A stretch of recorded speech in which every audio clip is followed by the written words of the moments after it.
Claro, parabenizar pela classificação, muito marcante. Pela primeira vez desde 2015, Vasco avança às quartas. Sobre o jogo, não posso deixar de te perguntar sobre as mexidas que você fez no segundo tempo, que, na minha opinião, interferiram no desempenho da equipe, no quanto que ela pôde produzir. Queria que você comentasse um pouco sobre elas e também sobre o aspecto físico. O time mostrou muito desgaste. O que você pode passar para a gente, por favor? Acho que é isso, da parte física, realmente a gente está desgastado, né? A gente tem tentado mesclar alguns jogadores aí. No jogo passado com o Red Bull, essa foi a ideia, para a gente tentar ter alguns jogadores mais inteiros, mas mesmo assim a gente carrega uma sequência de jogos pesada que a gente sabe que a gente vai estar desgastado e já temos um jogo contra o Fluminense no final de semana. Então a gente sabe que a gente está levando esse resquício aí, né? Quanto às trocas, acho que a gente já estava sofrendo um pouco, a ideia era tentar dar um pouco de gás, né? De tentar controlar a bola, a gente não conseguiu, né? As trocas não surtiram efeito, acho que o Atlético pressionou muito a gente não conseguiu ficar com a bola e foi um jogo que eles conseguiram chegar muito perto do nosso gol e a hora que a gente tinha a oportunidade de jogar ou de contra-atacar, a gente não teve a qualidade necessária ali para fazer acontecer, por isso que a gente carregou esse sofrimento até o final do jogo. Rafael Joel Silva, canal Atenção Vascaínos. Eu queria que você explicasse um pouco a mudança desse Vasco, e até fazendo um pouco da sua trajetória. Começou com 4 vitórias, o time jogando bem, apresentando desempenho e, consequentemente, resultado, né? O Vasco, de um tempo para cá, ele caiu de rendimento, isso é notório, mas me chamou a atenção a mudança de esquema. O Vasco jogava mais no 4-2-3-1 e agora, né, voltou a jogar no 4-3-3, né, ou pelo menos com uma trinca de volantes. E chamou a atenção jogadores que talvez não vinham sendo tão utilizados, como o próprio Galdames retornando, e o David, que vinha como titular, sequer entrando. Eu sei que você respondeu o companheiro sobre as trocas, mas especificamente, o Galdames, o JP, o próprio GB, né, talvez um jogador... Por que não um jogador com mais velocidade? Por que abrir mão desse esquema? O que fez você abrir mão desse esquema de 4-2-3-1, com 2 pontas mais agudos no ataque, e priorizou, por exemplo, hoje o GB com o Verratti? Queria que você explicasse um pouco sobre isso, e esses jogadores que ora não jogavam e agora estão jogando. Obrigado. Bom, sobre os jogadores, a gente fala que a gente precisa potencializar mais jogadores no grupo, né? É impossível você ter 11 jogadores e pensando 10 de linha, né? Goleiro a gente troca menos, e 3, 4 trocas, né? É muito pouco. Então a gente tem que colocar no jogo alguns jogadores, a gente precisa ver e precisa desenvolver, precisa dar minutagem, porque a gente vai precisar deles para os próximos jogos. A gente está tentando oxigenar o grupo e manter mais jogadores no nível satisfatório, né? Em relação à organização, né, do 4-2-3-1, a gente está tentando buscar a melhor maneira da gente controlar o jogo, né? Eu acho que a gente tem oscilado, a gente foi bem no 2-3-1, depois a gente sofreu alguns jogos, daí a gente tentou controlar colocando mais jogadores dentro, a gente conseguiu, principalmente contra o Red Bull, mas a gente não conseguiu manter até o final. É a busca incessante para a gente tentar encontrar a melhor forma de jogar bem. Acho que a gente tem oscilado, a gente tem total consciência disso. No mesmo jogo a gente tem oscilado. A gente gostaria de iniciar no minuto 1 ao 90 jogando muito bem. A gente ainda não conseguiu encontrar isso, principalmente nos últimos jogos, né?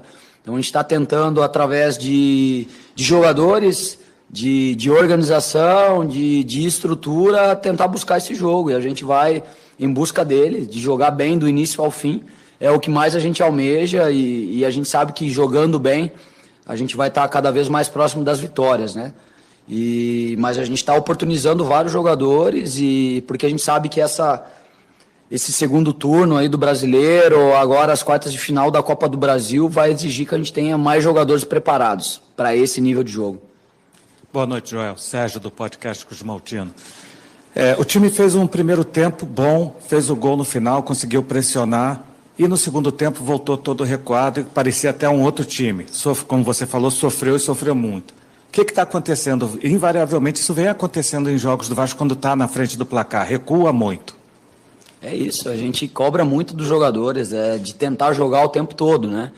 E a gente não conseguiu no segundo tempo, né? A gente até tentou buscar algumas trocas para ter mais a posse, ter mais o controle do jogo. Acho que passa muito pelo também o mérito do adversário, né? Porque pressionou mais, correu mais risco, ficou mais alto. eles deixaram a gente jogar um pouco mais no início do jogo e a gente conseguiu construir bem, mas passou também pela nossa, talvez, falta de confiança de jogar, de jogar no limite do erro.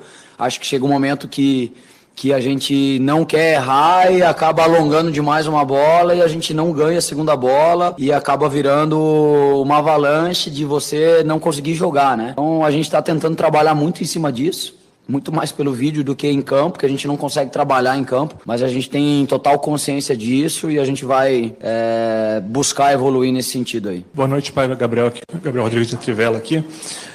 Parabéns pela classificação. Você já falou algumas vezes dessa maratona de jogos que o Vasco vem tendo e sobre quanto o Vasco tem sofrido fisicamente. O Vasco perdeu o Coutinho agora com problema muscular e tem a situação do Piton também, que provavelmente ainda é recente, né? Mas queria até perguntar para vocês, já tem alguma informação, se tem alguma avaliação prévia do que aconteceu, o que pode acontecer com o Lucas Piton e qual a falta que ele pode fazer, até porque, aproveitando ele participou do lance do gol, né? Falar da importância dele e a falta que ele pode fazer. O Piton é um jogador fundamental para a gente, né? Um jogador de qualidade, defende bem, e só que ele está sentindo uma maratona de jogos, né? Hoje ele sentiu um desconforto ali no jogo, um cansaço, e ele não quis correr o risco, né? Por isso que a gente fez a troca e a gente precisa avaliar melhor amanhã. Eu acredito que não seja nada grave, mas a gente precisa avaliar amanhã. Mas isso faz parte dessa rotina pesada de jogos, né? Jogos desse nível, a sequência que a gente pegou fora de casa, as viagens, enfim. Por isso que a gente tem que potencializar mais jogadores, porque se em algum momento a gente não puder contar com ele, a gente já tem que ter um outro jogador preparado, pronto para jogar, com uma minutagem mais alta. E a gente confia muito no nosso elenco. A gente sabe que jogadores do nível do ter vários, né, na mesma posição, mas a gente vai trabalhar para evoluir mais jogadores aí, para estarem prontos se precisar. Oi, Paiva, tudo bem? David Sharp, do Antenados na Jogada. Bom, o Pedrinho vem falando várias vezes, repetidamente, o seguinte: ganhar ou perder é do jogo. Como isso acontece que é inegociável. O Pedrinho já falou isso algumas vezes.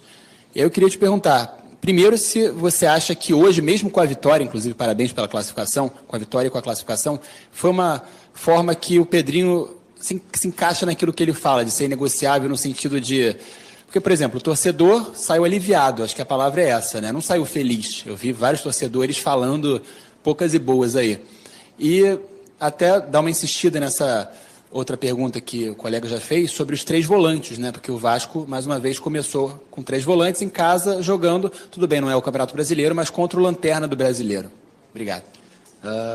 Bom, a respeito dos 3 volantes, né? Para mim, a quantidade de volantes, ou atacantes, ou zagueiro, não condiciona a tua equipe a defender ou atacar, né? Eu acho que é muito em cima de como a estrutura ela é organizada e ela funciona para você chegar na área com mais jogadores. Então acho que independe da quantidade de atacantes que você coloca. Às vezes você pode entrar num 4-2-4 com 4 atacantes e não chutar uma bola no gol, né? Então depende muito de como você controla o jogo, de como você rotina os teus jogadores para se adaptar ao adversário. E eu acho que os 3 volantes que a gente está tentando buscar ali é realmente para controlar o jogo com a posse de bola e para chegar com mais jogadores, né? Mas como eu já disse, a gente está tentando buscar a forma ideal de jogar, né?